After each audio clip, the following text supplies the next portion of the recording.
শেষ হলো ত্রয়োদশ জাতীয় সংসদ নির্বাচনের আনুষ্ঠানিক প্রচারের সময়সীমা। এখন শুধু ভোটের অপেক্ষা। চট্টগ্রামে ১৬ সংসদীয় আসনে এবার বিভিন্ন দলের এবং স্বতন্ত্র মিলে মোট ১১৫ জন প্রার্থী ভোটের মাঠে প্রতিদ্বন্দ্বিতা করবেন। দর্শক, আমরা আরও খবর জানব। চট্টগ্রাম থেকে সরাসরি যুক্ত হচ্ছেন সহকর্মী মৃন্ময় বিশ্বাস। মৃন্ময়, প্রচার প্রচারণা শেষে সুষ্ঠুভাবে ভোট গ্রহণে চট্টগ্রামে নির্বাচনের প্রস্তুতির কি খবর আছে আপনার কাছে? চট্টগ্রামের ১৬টি সংসদীয় আসনের প্রায় ১৯৬৫টি ভোট কেন্দ্রের ১২,০০০ একটি ভোট কক্ষে কিন্তু এবার নির্বাচন অনুষ্ঠিত হবে। এবং আমরা এখন দাঁড়িয়ে আছি চট্টগ্রামের জিমনেশিয়াম এলাকায়।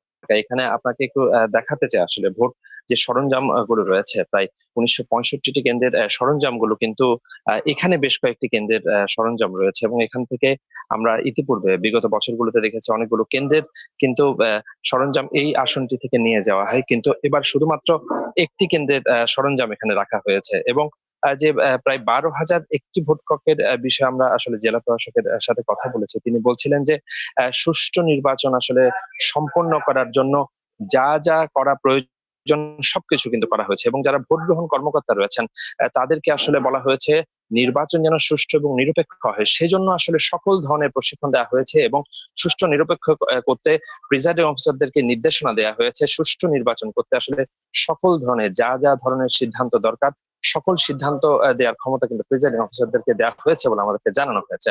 আর এর বাইরে আমরা একটু আইন শৃঙ্খলা পরিস্থিতি জানাতে চাই যে এখন পর্যন্ত চট্টগ্রামের আইন শৃঙ্খলা পরিস্থিতি কিন্তু পুরোপুরি স্বাভাবিক রয়েছে। এবং আমরা আইন শৃঙ্খলা বাহিনী কর্মকর্তাদের সাথে কথা বলেছি, তারা বলছেন যে একেবারে নির্বাচনের পরবর্তী ৭২ ঘন্টা ১৪৪ ধারা আসলে বলবৎ থাকবে নির্বাচনী এলাকাগুলোতে। আর এর বাইরে আসলে যা যা ধরনের নিরাপত্তা ব্যবস্থা নেওয়ার জন্য পদক্ষেপ নেওয়া প্রয়োজন সকল ধরনের পদক্ষেপও আইন শৃঙ্খলা বাহিনীর পক্ষ থেকে নেওয়া হয়েছে বলে আমাদেরকে জানানো হয়েছে। আর আমরা বিভিন্ন ভোট কেন্দ্রগুলো ঘুরেছি, সেগুলোর পরিবেশও এখন পর্যন্ত বলা চলে যে সন্তোষজনক। এবং সিসিটিভি ক্যামেরা থেকে শুরু করে আসলে সবকিছু বলা চলে যে শেষ পর্যায়ে। আমরা বেশ কয়েকটি ভোট কেন্দ্র দেখেছি একেবারে শেষ পর্যায়ে রয়েছে, অল্প কিছু হয়তো সিসিটিভি ক্যামেরা লাগানো বাকি রয়েছে, কিন্তু তারা বলছেন যে আজকের মধ্যে আসলে সে ধরনের সিসিটিভি যে ক্যামেরাগুলো স্থাপন করা সবকিছু হয়তো আজকের মধ্যে শেষ হয়ে আসবে। আর আমরা এখন দাঁড়িয়ে আছি যে জিমনেশিয়াম এলাকা, এখান থেকে আসলে ভোটের সরঞ্জাম গুলো হয়তো আগামীকাল সকাল থেকে আসলে চট্টগ্রাম যে ১৬টি আসন রয়েছে, প্রায় ১৯৬৫টি কেন্দ্রের প্রায় ১২,০০০ একটি ভোট কক্ষ রয়েছে,